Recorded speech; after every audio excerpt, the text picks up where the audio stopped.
wasiirka arrimaha dibadda Somaliland ayaa goor dhaweyd waxa uu shaaciyey in aanay weli arag isfahamkii madaxweynihii hore ee Muuse Biixi Cabdi uu la saxeexday dowladda Itoobiya ee dhinaca badda.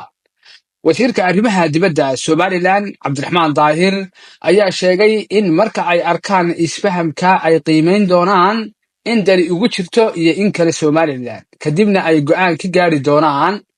wasiirka ayaa sheegay in aqoonsiga Somaliland ay albaab kasta u garaaci doonaan balse aanay halaag gelin doonin shacabkooda si ay ictiraaf u helaan. wasiirka cusub ee arrimaha dibadda Somaliland Cabdiraxmaan Daahir ayaa eriyey dhammaan la taliyayaasha wasaaradda arrimaha dibadda Somaliland.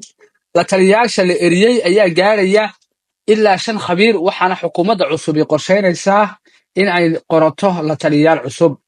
dadka Somaliland qaarkood ayaa sheegaya in wasiirka cusub uu diidanaa markii hore ee uu mucaaradka ahaa heshiiska badda ee Somaliland iyo Itoobiya. waxaana la sheegaa in uu si weyn uga soo horjeeday isla markaana warbaahinta ay ku jirto hadalladii uu kaga soo horjeeday heshiiskaasi.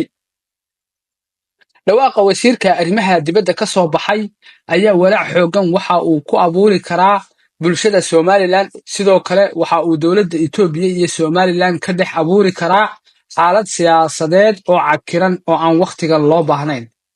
ugu dambeyntiina waxa uu wasiirka arrimaha dibadda uu eriyey isla markaasna uu shaqaalihii ka dareeriyey oo uu ku soo saaray wareegto cusub oo caddaynaysa in la fasaxay oo aan loo baahnayn waqtigan, isla markaana dibadda la dhigay dhammaan la taliyayaal fara badan oo xukuumaddii hore ee madaxweyne Biixi ay shaqada qoratay. dareenkaas shaqaalaha la eriyey iyo kabadda ee Itoobiya ayaa jawi cusub oo siyaasadeed gelinaya Somaliland waqtigan oo ay markaasi dagaalo iyo colaade ay kaga socdaan gobollada Sool iyo Sanaag iyo sidoo kale xuduudda Itoobiya ee beelaha ogaadeen ee daarood ay degaan.